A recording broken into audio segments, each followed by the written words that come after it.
Welcome back, everybody. Welcome to Brainwashed to be Broke, the show where we expose all the lies, all the beliefs, all the stories that we've been brainwashed, programmed to literally believe in since our young age, since we were born, and what is truly possible. Today, we are here with another really, really interesting person. He is a financial coach and founder of Wild Freedom Financial Coaching, helping young professionals navigate financial freedom with confidence and purpose. So I'm really, really passionate about this type of topic. We will be diving deep, specifically in like financial literacy, I believe, and like the mindset stuff also, like when it comes to, how we've been actually brainwashed and so on. So without further ado, this is Jake. I'll let you to introduce yourself a little bit for those who don't know you. So like for those who don't know you, what is like this type of, let's say,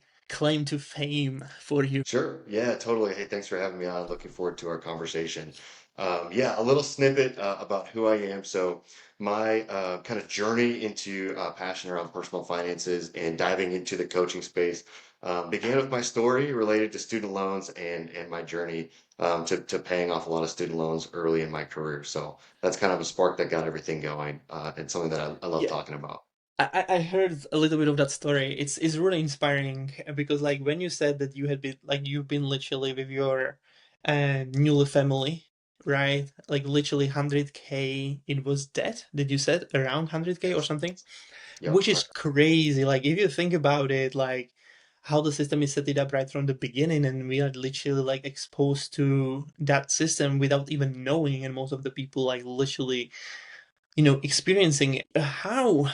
How was it for you when you like literally like, wake up the day when you finish your schooling basically, and now like what I'm gonna do now to actually pay the debt, because like that's not the only debt that you probably going to have in your life if you are literally starting completely from scratch. You have no background literally in business, no, parents been just, normal corporate workers. And like how how did it make you feel literally to have this type of debt on your account? And like what was even the thoughts that going on in your head, like how you can like pay it off as fast as possible and like start living the way that like American dream supposed to be like? Sure. Yeah, totally. Yeah, I would say, we would describe this feeling when my wife finished PA school. We're looking at this $100,000 balance that we have in student loans. I would describe it as a mountain, right? Because we had other exciting kind of life milestones and things that we wanted to get to. We were excited about starting a family and we wanted to travel more internationally and we wanted to buy a house. But it felt like there's this mountain in between right now and all of those things. And so we kind of thought to ourselves, like, okay, how do we start to be intentional with every dollar that we bring in and send out? And it started, Adam, with really just like, how do we make an extra payment? Like, not even a big extra payment, but it started with like, how can we just at least make an extra payment? Was kind of our first step that we thought to do. Right. When you think about it, most people would probably go straight up to looking for another job to take and like, start working harder than they normally would do to actually Mhm. like getting money in the doors. But you've been like, okay, how are we going to bring cash as fast as you possibly can? And like you decided to start building a business. Why is that? Like where this type of mindset of like starting a business even like become a thing for you? Yeah, yeah, totally. Yeah, I mean, I'll tell you, during that season, when we were trying to make those extra payments, we were hustling. So my wife is in the medical world, and like they have kind of crazy timelines where you have to get credentialed for insurance, and like there's this big gap between when you're like hired, but you can't actually start working and making money yet. And so like I'm so proud of her, and I just think it's an awesome example of like kind of her mindset that like during that gap. She literally worked as a barista. She did like shipped for a while. Like she wasn't just gonna sit around. She's like, we have like goals. Like let's work on achieving them. even though she's about to make more money when she gets a hospital job, right? So we kind of started like with that mindset of like, hey, let's like use all of our time also intentionally as we're trying to create, extra dollars to throw at our debt. And we were able to actually accelerate that timeline by almost gamifying like how much of an extra payment can we make became like the question of the month. And it got bigger and bigger and bigger until eventually it was so substantial that we paid it off entirely in 2.5 Yeah. years. And that was part of me being like, you know what? I had this incredibly freeing experience where I paid off my loans, not in 10 years, not in 20 years, sometimes 30, but in 2.5 years. I was like, I want to see this be true for more people.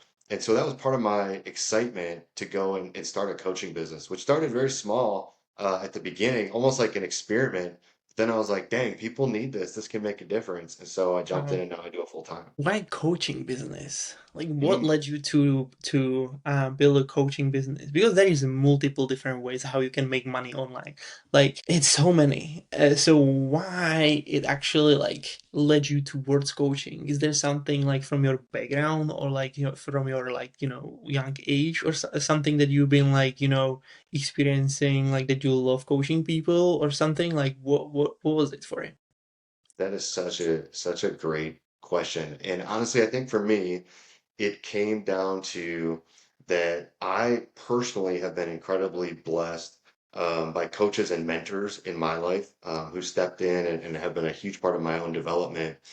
And then, kind of starting in college, I received a lot of training and a lot of experience mentoring and discipling and coaching people in a one-on-one context. And so I was like, I already know that this is very life-giving for me, and I kind of already have this skill set. And then I also have this skill set in personal finance. So if I could put these two things together based on the idea that change happens in the context of relationships over time and build a coaching business around that to create like a high encouragement, high accountability, high touch experience, it would actually change lives and not just be interesting information that then is forgotten about, 2 days later, but it would lead to real transformation. So you mean coaches that you've experienced and had like really great experience with? Were they those coaches like from, in a during the college, or have you been like Mm. experiencing coaching like when you started the business actually and like starting figuring things out? Because I don't believe or I don't think that you literally like like start a business and now like I know everything what it takes to make a successful business, right? Like Sure. like I don't think like I don't know anybody who would. So have you had like great experience with like great coaches at a like your young age where you've been studying different subjects and so on, like that they actually like let you to you know feel the coaching the way that like, oh my gosh, that's so amazing and I love to do something like that? Because like there is not many of those, and I like literally telling you right now, like based on my experience, there is not many of those. Yeah. And yeah, I'm just curious about that. Sure. Yeah, totally. Yeah, I would say starting around like college, I had a few men who discipled me. So in college, I was involved with a Christian movement called Crew, and that was like really transformational for me. And I had a few different men during that season who were basically like, "Hey, I am willing to give you my time if you're willing to show up and be faithful, available, and teachable." And so we would meet one on Oh, one, and it was like very high accountability. Like they knew me really, really well, and therefore they could speak into my life and they could say, "Hey, I see a weakness here, or I see a strength, an attribute, you have that's awesome." And they would really call me to action. And I think a good coach is going to do all of those things, really know you yeah. well, but then also call you to action to achieve what you've said that you want to be true of yourself, whether that's in a personal or faith development area, whether that's in the world of personal finances. But those were like really like cool experiences that I'm so I thankful to love God it. for that. Yeah. They showed me that. This is so important. Having the accountability right there and like Yeah, having the person that you can rely on, not like that he's going to do the work for you, but like keeps you accountable, like doing the thing that you actually said that you want to do. So yeah, either like those people being very, very mindful when it comes to that, in my opinion, because not every coaches are this way. Like literally, you had Sure. so great experience, Hmm. and I'm not talking just about coaches in schools, but Hmm. literally coaches Hmm. in the coaching space, like literally like study, like teaching people how to make money, or like about mindset or strategies or tactics. Those people, they don't, most like not everybody 100%, but there is a lot of those that they have never even, I think they don't even know what it takes to coach people. Hmm. They just literally like how to make money online. Okay, I'm gonna become a coach. Cool. So I'm gonna be a coach now. And like, Yeah, yeah. hey, do you want to help with that? Maybe I've done it. Maybe I didn't. Maybe I ask AI to do it. Like I don't know, right? It's like it's freaking crazy Yeah, right yeah. now. So I'm like, wow, okay, this is really cool. Because like it's so important to find the right coach, Hmm. and or even multiple of them. You've been blessed, I believe, like being able to Yeah, be around those type of people. yeah, yeah. So when it comes to, okay, so what did you like the most about coaching? Like, I'm curious, like, what is the thing that you love about coaching? Why is it so Okay. big of a thing for you? Yeah, man. So I actually shared on social about this morning, and it's a great example of one of the things that I really love the most about coaching. And it is those moments, Adam, where you're sitting across from a client and you share something with them. This morning it was, here's how we can to the month determine when each of your debts will be paid off and the exact month that you will be debt free. And I just kind of like laid this out for this client, and they were like, Dad, like their whole demeanor changed, and they were like, Dad, it's What do so you mean helpful. laid out? What do you mean laid out? Like, give me Yeah, more. Give me yeah, more. yeah, yeah. Okay, totally. So in the example, if I have a client who, let's say they have debt, not all my clients have debt, but some of them do, and so debt freedom is a big goal for them, right? And for a lot of people, it's like, I have no idea when or if I could actually be debt free, right? Okay. And so I took them and I said, thank you for this paper that you wrote down all of your debts on. We're going to ignore that for a second. And I asked them, describe to me, what does it feel like in a couple years when you're debt free? Like, what are we working towards? And get them to do some vision casting, right? Because if they don't believe it's possible, they don't have a little bit of vision for it, it's very hard to work towards it, right? So we start there, and they're describing they want to travel, all this So cool stuff. is that really important to be aware of that, or is it like would you be able to work out without it? Mm, it is mission critical. Like it Okay. is mission critical because if we don't have vision or at least a little bit of borrowed belief that better is possible, we won't work towards it. Ooh. Okay.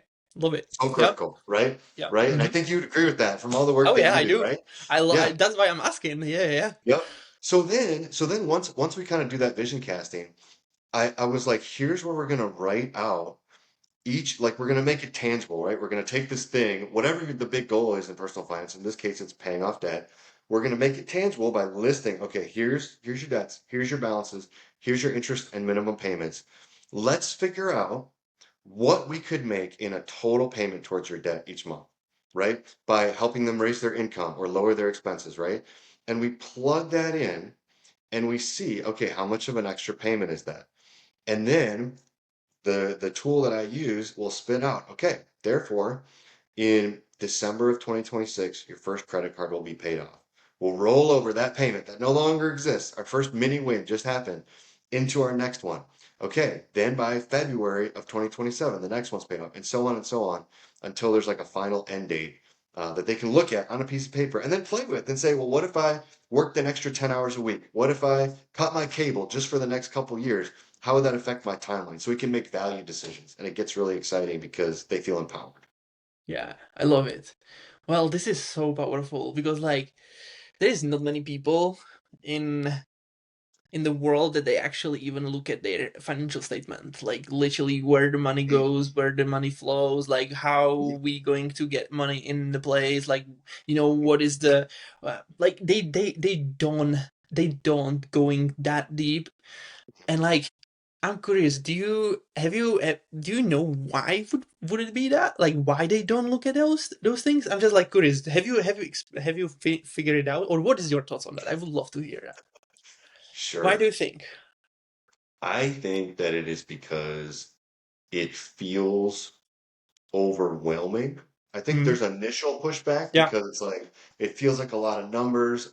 Sometimes there's shame associated with it. yeah. Sometimes there's this sense that, hey, there's 50 things that I just Googled that I feel like I should be doing. And therefore we're just frozen, right? Because we're like, we don't know what to prioritize, right? Yeah.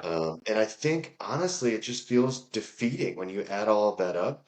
So people just kind of go back to like, well, I guess I'll just hope it all works out okay. Also, And they get whew, stuck right there. yeah, yeah. It's the like, guys, most of the people don't even like think that way. But like, you don't like gambling, but you gamble with your life. Fucking hell. Like, Mhm. guys, like, wake Yep. up. Like, Yeah. literally, because like, if you don't know like how money works, it's pretty much like money is in like money are involved in your life. Like, literally, without them, you cannot live. Yeah. Like, you cannot buy like anything, Sure. right? Like, how important money are in our life. And the freaking like extreme thing, well, if we're gonna go in that depth, is like money are not even real, and we are still so attached to them, because like Hmm. we need them in every area of our life pretty much, Hmm. right? So when it comes to money wise and so on, have you had some type of background about money, like when when you been raised, like did parents give you some type of like financial literacy? Because like I haven't heard from you where the idea to even start counting money and all of like the debt and such, like how did you get into like why you decided to do so even, Hmm. Hmm. because that's not Yeah. normal thinking. Yeah. Yeah. Yeah, totally. It's a good question. I think probably a big part of where that started was when I first graduated college, and I was collecting this what felt like the fattest paycheck ever, right? Because you're not just part-time in school, it's like full-time income now. And I had to start to figure out like what am I gonna do? Like what am I gonna use this money on, you know?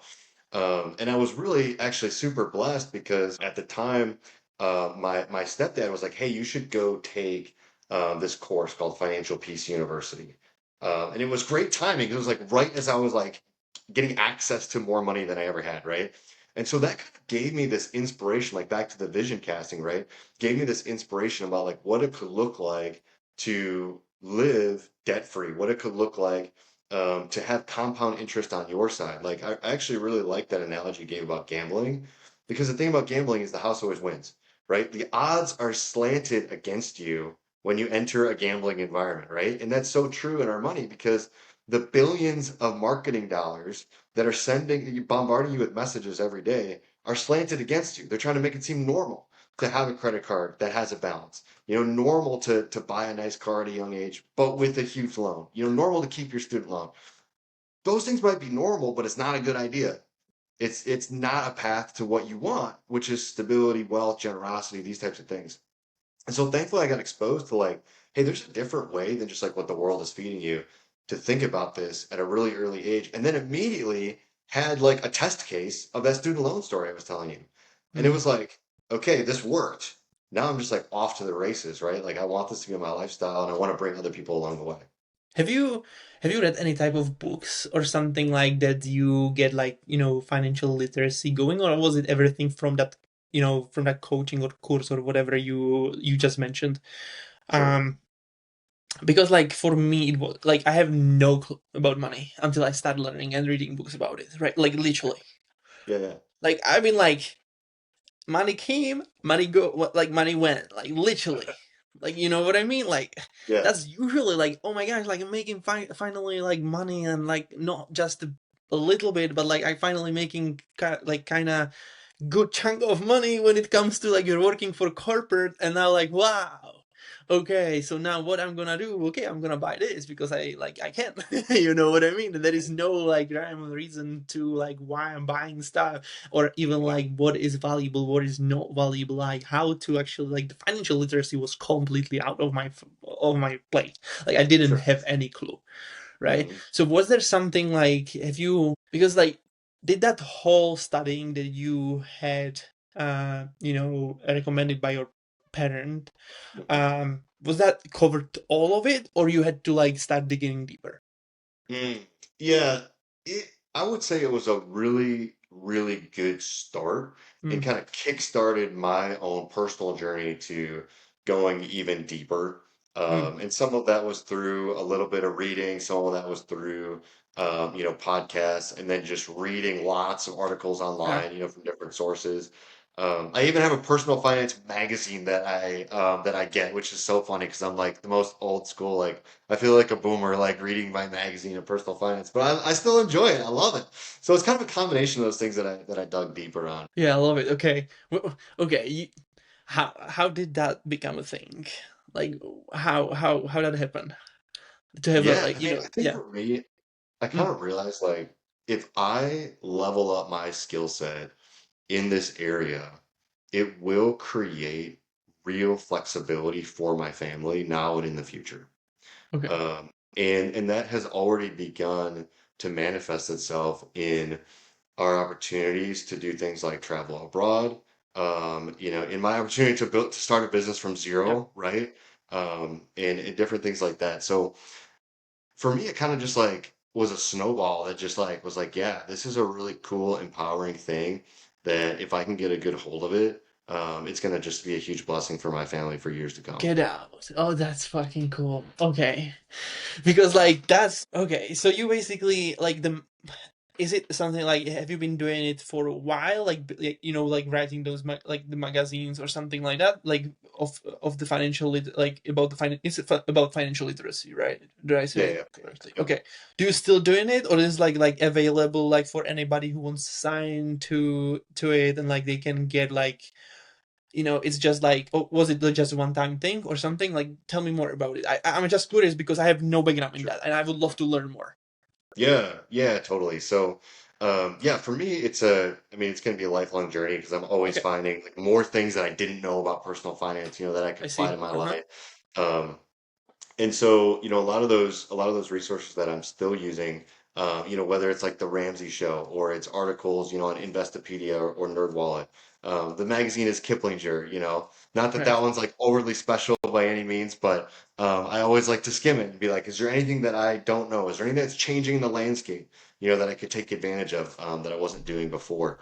But I will say this, that I have found, like particularly through my years of coaching, there is sort of a core set of skills and rhythms Mm-hmm. that maybe the way you apply them in different times, there's a little bit of nuance, but generally speaking, if you can master those core things, you'll get 80% of the value that you need out of your personal financial journey, and that doesn't Mm-hmm. really change year to year. Those are pretty Mm-hmm. consistent. Mm-hmm.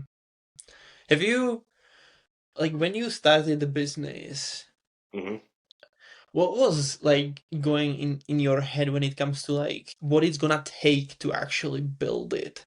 Because like it's not easy like to start a business completely from ground zero if you have no background in like sales, marketing, like offer building, or like traffic generation. Like there are things that are really essential to build a business. Like have you had Hmm. any experience prior to that, or you've been like, okay, like this is new thing for me and I have to like start digging and like figuring it out by not just learning but also doing, because I believe that you are doer, because like if you wouldn't be doer you wouldn't get that nailed down. So like tell me more. Sure.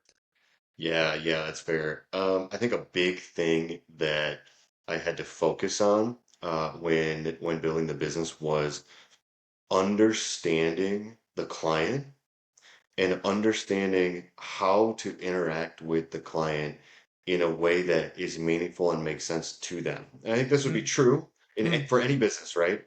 But for me, in coaching, like if it's going to be a successful relationship that drives transformation, then I'm going to have to really be able to know what language are they using when they think about their financial situation. mm, How do they kind of default relate to money now so I can meet them there and then be able to help them to reshape it starting from that place, in a way that makes sense to them.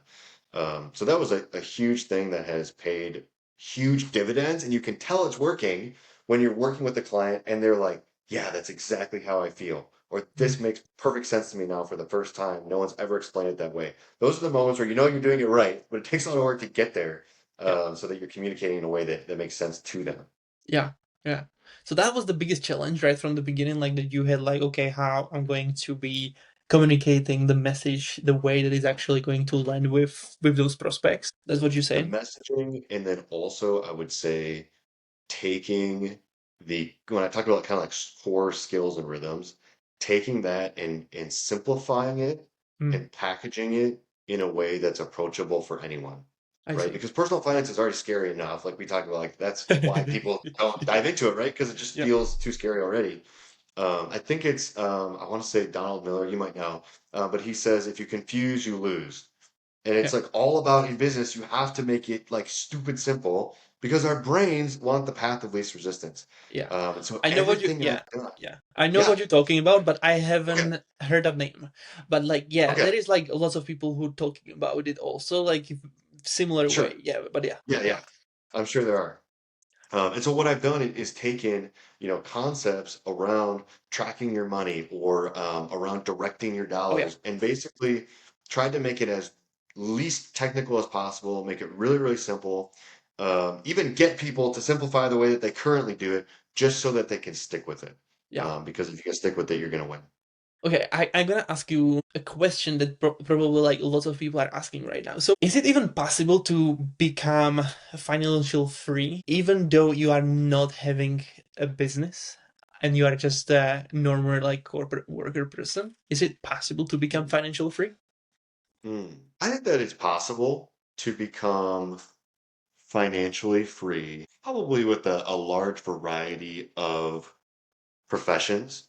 Mm, But I think that it's critical that you have like an owner's mindset, mm, whether you are running a business or working at a corporation.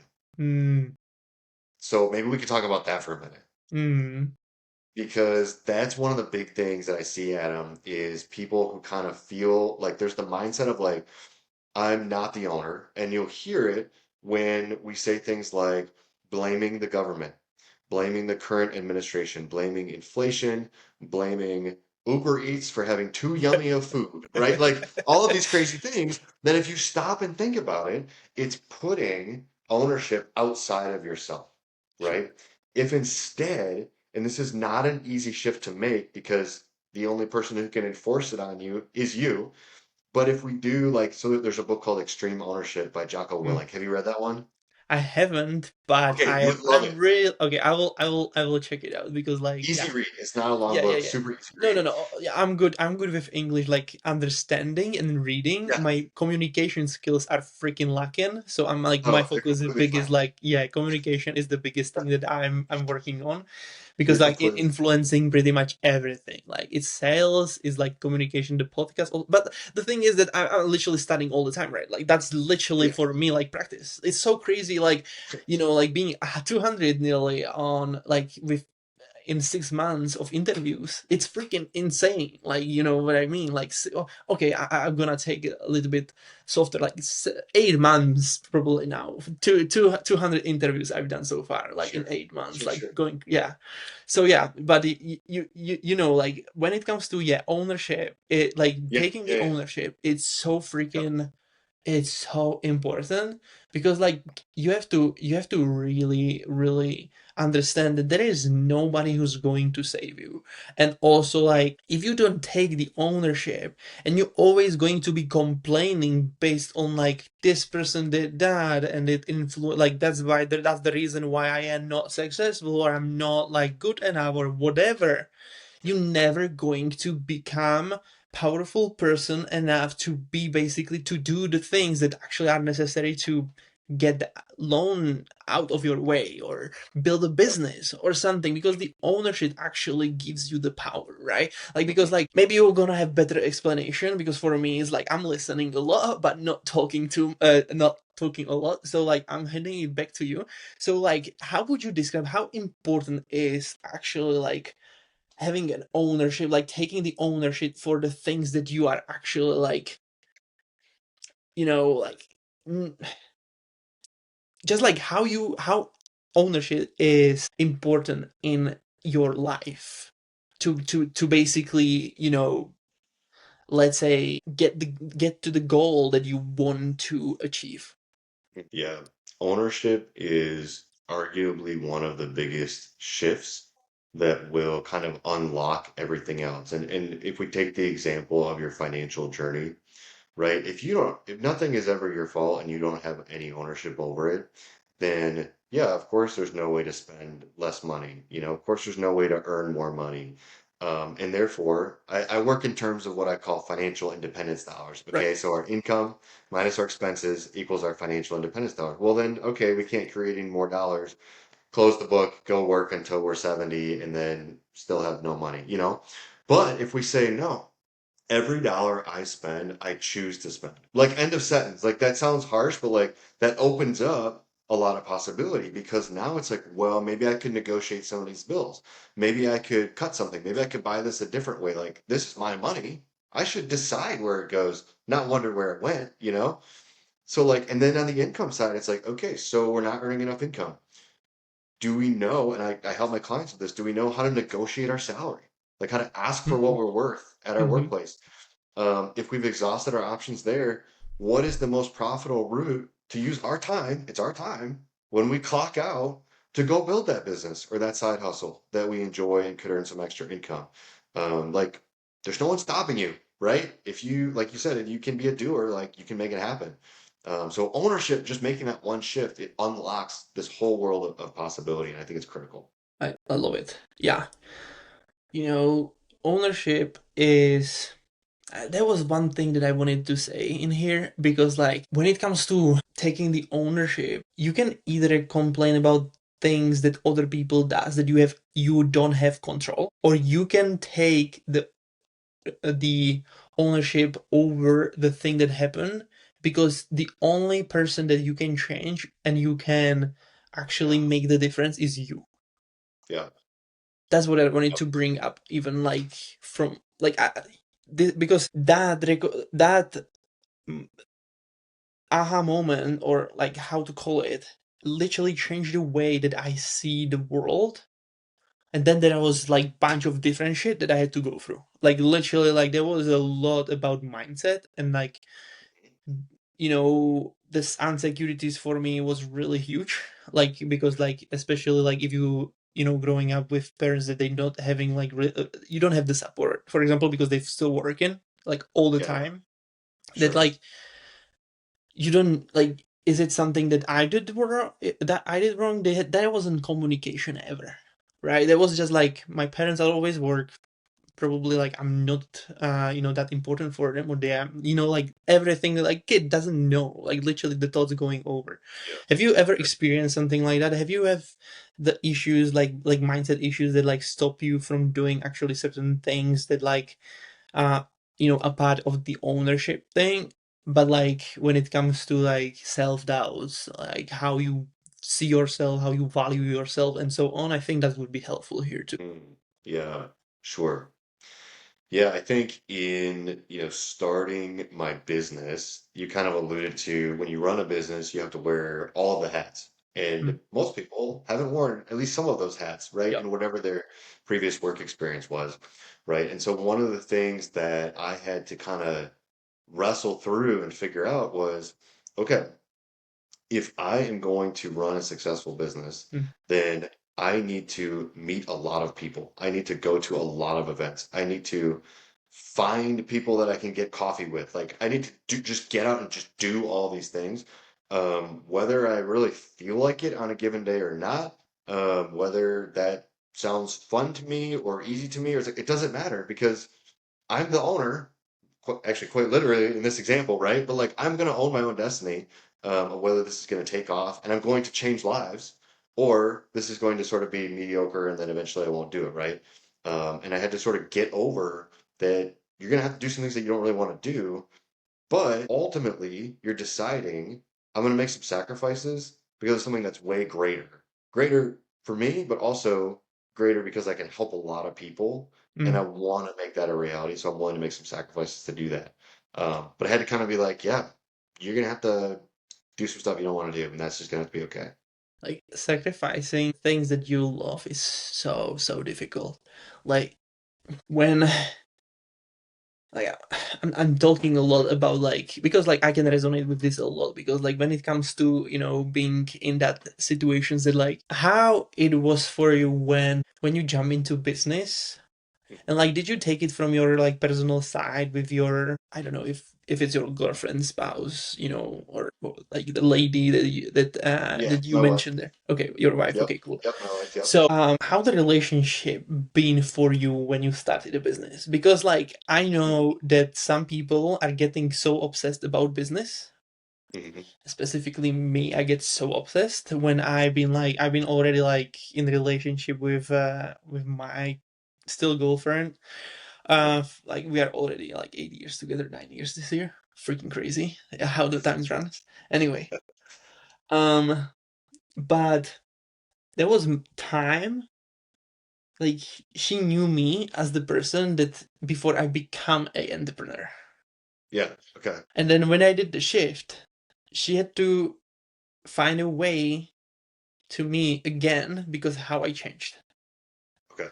Because we've been differently wired at the beginning, and then like a lot of things changed because I realized lots of things, and then like wow, like she was like, oh my god, this is this person, I don't know this person, he's like totally over like all over the mindset and like business side and like money and all of that. And that never, Yep. and then I don't have the attention anymore, like because my attention was like 80% on freaking business and like little bit like on her, and like I'm trying to build the whole thing to actually make it work. There is so much stuff to do and so on. Probably you experienced that too, right? Like that's Mhm. yours, like you had like I mean like the business side, I don't know the personal side, so I'm just like asking how was it the relationship for you when you started a business, like, and like have you had like the same mindset with her all the time and growing together, or was it like that she didn't understand it and like fall apart and then you have to find a way back and like building it together, that you find the like balance between each, like between the like how the relationship works, and then like you have now like a relationship that actually like works very well. You are you, you are happy and all of that. Yeah. Yeah. Yeah. Yeah. Yeah, so man, I am incredibly blessed by who my wife is, and she's a huge reason that my business exists today. Ooh, Because she was kind of the person who like was like, "Hey, I think you should pursue this. Like, I think you're good at this already. Like, I think you should seriously consider like what would it look like to dig into this more deeply." And so I give her all the credit for that. yeah, shout And I out to think her. something that yeah, she's awesome. But as I kind of dove in and got into it, I think something that was huge for us was as I got and more into entrepreneurship and building the business, and then like my schedule kind of naturally changed because of that. Also, like I'm setting my own schedule, but like sometimes you work more hours, as an entrepreneur, like all of those things. I think something that really helped us was constant, abundant, open communication Mm-hmm. around expectations as things developed, so that she Mm, wasn't surprised by any of it, and we could always kind of be on the same page and collaborate. And that I think helped us a ton in me being able to build and be really excited about it, but not feel like, I was creating more like distance or tension than mm, had to be there. So yeah. I would throw that as like a suggestion to anybody who's like, I want to build a business, it's just like ample open communication, I think can do a lot of good. Oh yeah, I agree on that because like communication is huge, and like it's in every area of not just relationship, business, and all stuff, but like in every area of our life. Um, yeah, so that's a good point because like that was lacking a lot because I've been always like very like close inside of me what I'm doing and so on because I Okay. like in this Sure, type of sure. thing. So and Yep. it was even the environment that I came from. So like, but yeah, Okay. it's now it's completely different, and I like yeah, it was a journey, but for sure, like um it was a great experience to get back into everything and so on. But anyway, so Sure. Now, I'm just like I'm really curious when it comes to financial literacy, because like let's stay in that on that topic.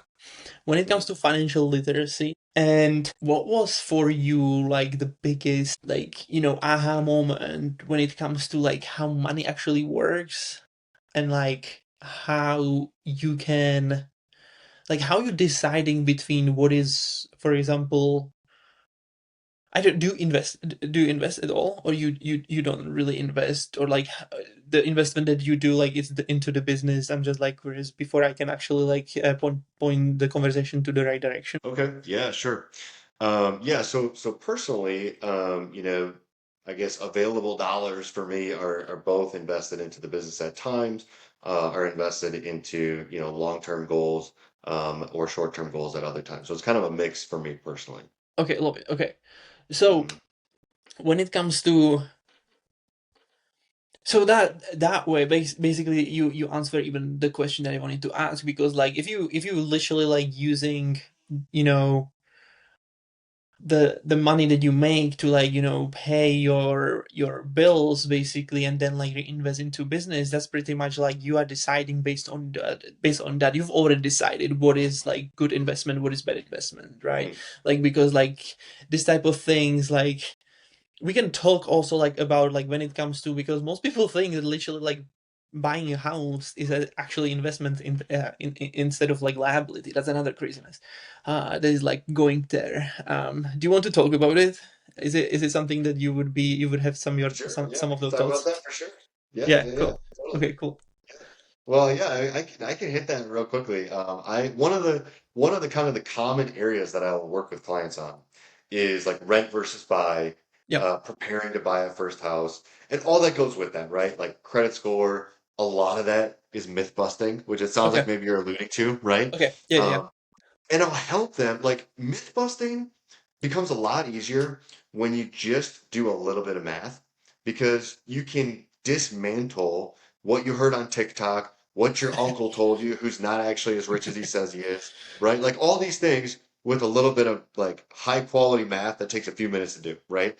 And Yep. so I'll help my clients to do exercises like, hey, okay, so you're thinking you'd love to buy a $400,000 house. Cool. We'll look up what are interest rates today. Cool. Plug that in. And then we'll just run a mortgage calculator live. Okay. And then what I do, and I love doing this exercise, it's a riot. I need to start taking screenshots. I'll ask them, how much interest do you think you'll pay over the lifetime of this loan? So like 15-year mortgage, 30-year mortgage, whatever. And like typically people are guessing, like $10,000 on like a $400,000 house. And then I like do the big reveal, right? I show them what it's going to be. And typically like with today's interest rates, it's like basically double the price of the house, right? So 400 is the sticker price of the house, 400K in interest, $800,000, and the house is yours, right? That's Yep. before we even talk about like Mm. taxes, property taxes, Yep. insurance, maintenance, right? All these other things. And like their jaws just, like hit the floor, right? And my point is not don't buy a house, right? That's like never my point is like to tell them exactly what you do. My point is to give them radical visibility Mm-hmm. so that they can enter a decision knowing what's going to happen and not just being duped by this is a good investment, right? Because everybody said it was. You know what I mean? They know how is this going to affect me financially?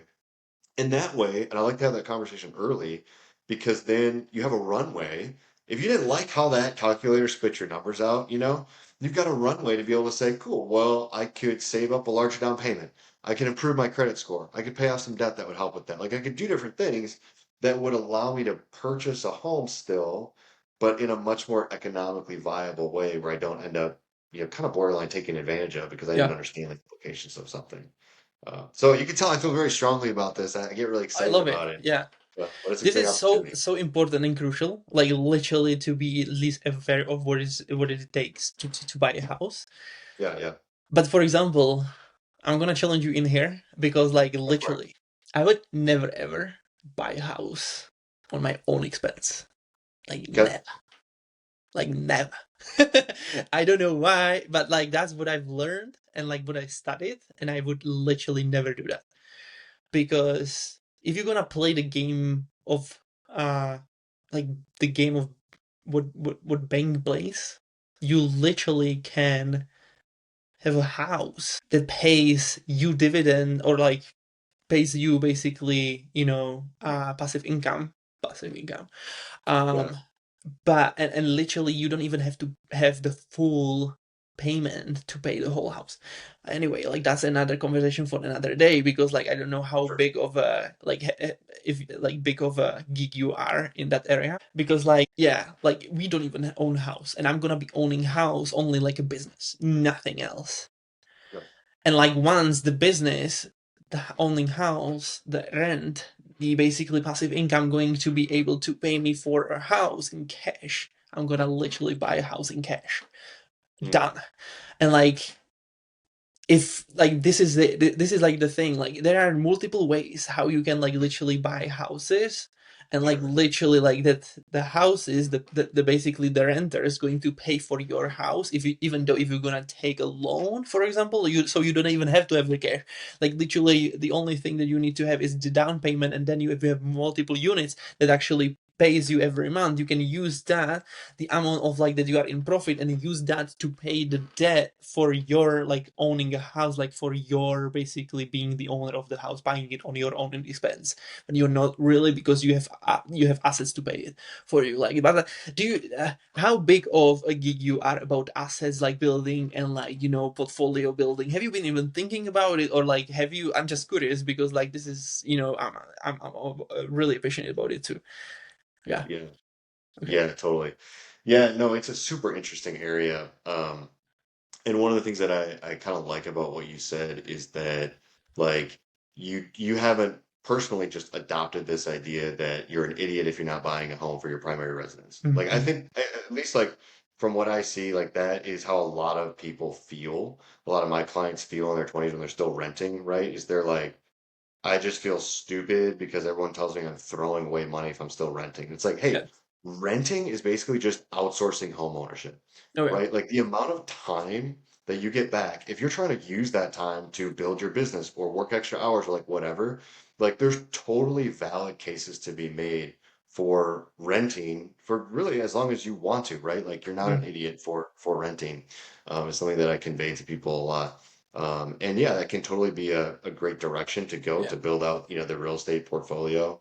Um, but at the end of the day, I think the biggest thing as like a precursor step to that I spend a lot of time helping clients on is to realize any of those kind of strategic directions, right? Whether it's investing in like stocks and bonds, whether it's investing in real estate, whether it's investing in your business, whatever, is freeing up those financial independence dollars in the first place, Mm-hmm.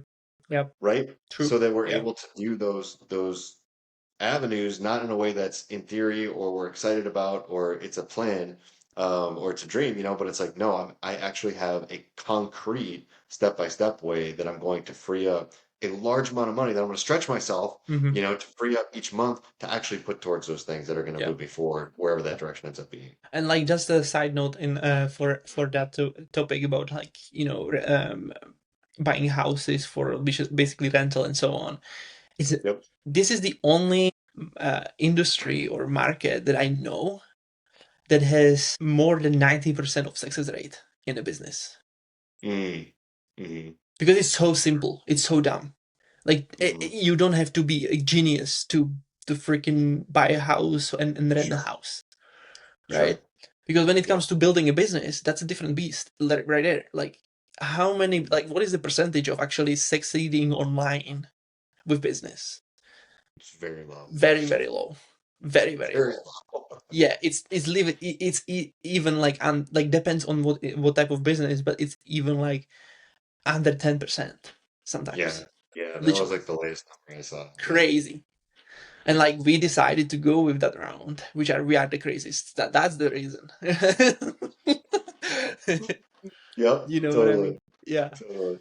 So, well, bro, this was a great conversation. I enjoy a lot of the talk that we had in here, and I'm sure that there is a lot of people that's going to completely like, wow, like so much value in here.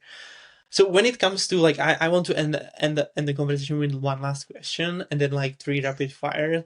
So the last question would be like, when it comes to the business that you are actually running right now and like your personal life, like what you can see yourself doing, like what is the future vision that you are going towards? Because I love to see always like motivate people, like look, like this is what that person is going towards right now. Like, guys, it's possible. Like, you can do anything that you literally going, like, you're going to decide to do. So, like, what is the vision for you, like, personal life and business life? Sure. Yeah, great question.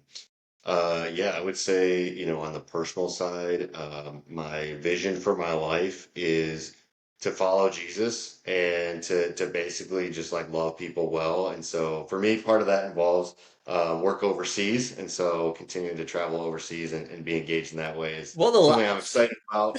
Something I've got some projects in the works. Um, on the Yeah. personal side, or on the business side, yeah, my big focus right now is kind of doing a dual approach of like high ticket one-on-one coaching, in combination with group workshops Yeah. and constantly improving my processes behind each of those to make them even more high effectiveness for the client and repeatable on Mm, my side. mm. Because I really see that as one of my best ways to continue to scale. So that'd be the Okay. big focus on the business side. Very cool. Okay. Well, thank you again, brother. Three rapid fire in here. First one is, what would be a book that would like literally change your life? Mm.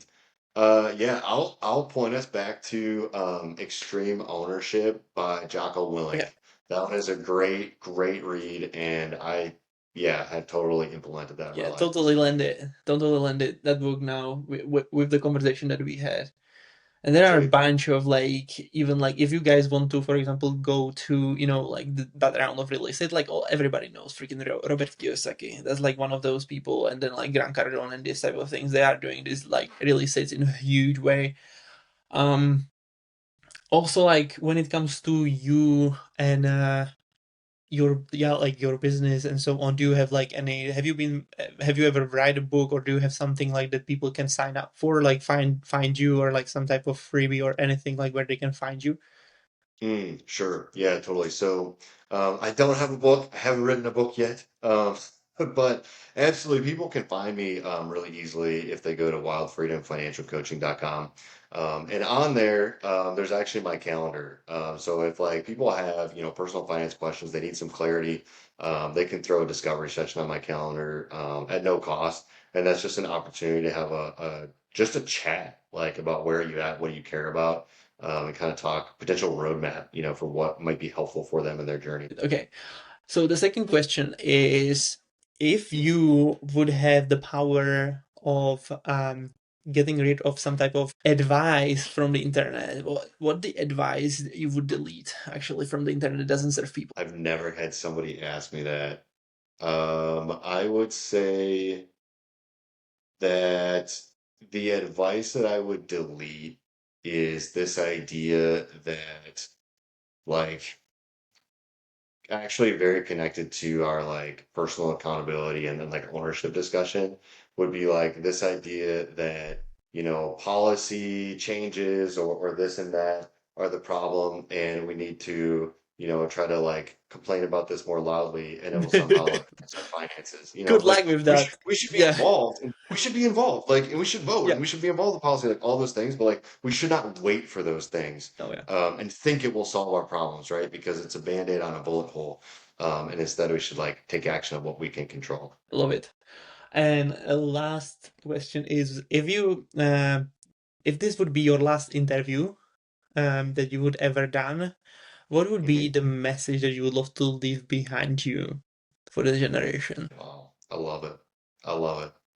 Yeah, I think my message would be if I paid off $100,000 in student loans in 2.5 years, I challenge you to think about what might be possible in your life.